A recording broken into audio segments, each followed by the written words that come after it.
ได้พบกับหนึ่งเสียงเพลงเนาะของทีมงานคนพะเลาเพราะว่าได้เอาเพลงเก่าๆมาร้องย้อนยุคเนาะย้อนยุคมาสั้นๆเอาเป็นเพลงถึงสาวแม่ห้างเอา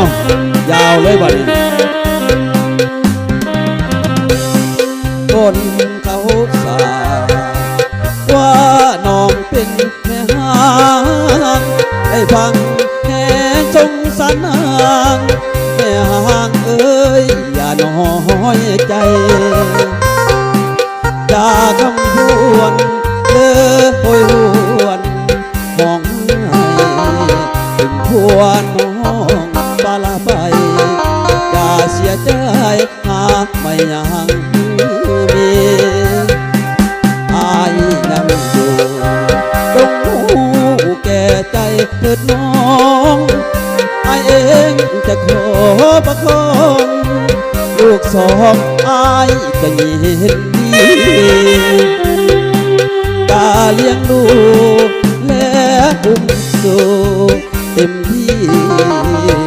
จะเป็นพ่อใหม่พอดีจะเป็นสามีที่ดีของเมียเจ็บน้ำตาเถิดนาอย่ามัวห้องไห้นับตั้งแต่นี้ต่อไปอายจะบ่ปาให้น้องอ่อนเพลียจะซอยเลี้ยงลูกผูกฝังพักมันพัดเที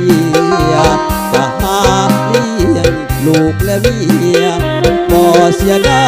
แม้แต่สิว่าถึงเขาสานว่าน้องเป็นแม่ห้างกระสานเถิดนาน้องนางแม่ห้างก็สร้างเถิดนาอย่าน้อยใจเถิงผู้ใดที่เขาว่าแม่ห้างหมดสิ้นราคานักท้องบ้านนาคนนี้เห็นใจเป็นไรกับบรรดาแม่ห้างทั้งหลายเด้อจะน้อยรกกำใจเด้อแต่ว่านักห้องบรรณายังข้าพเจ้าเองยังสนใจอยู่กับแม่ห้างเลยนะห้างยังสวยห้างยังงาม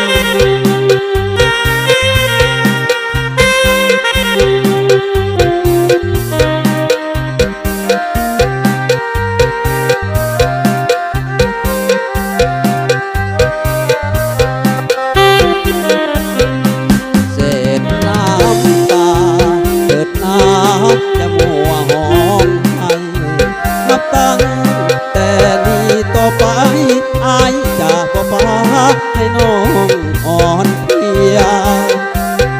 จะซอยเลี้ยงลูกผูกฝังพักมันกว่าเทียจะหาเลี้ยงลูกและเมียบ่เสียได้แม้แต่สิว่าถึงเขาสางว่าน้องเป็นแม่ห้างก็สร้างเถิดนาน้องแม่หางก็สร้างเถิดนาอย่าน้อยใจเถิงผู้ใดเขาว่าแม่หางหมดสิ้นราคานักห้องบ้านนาคนนี้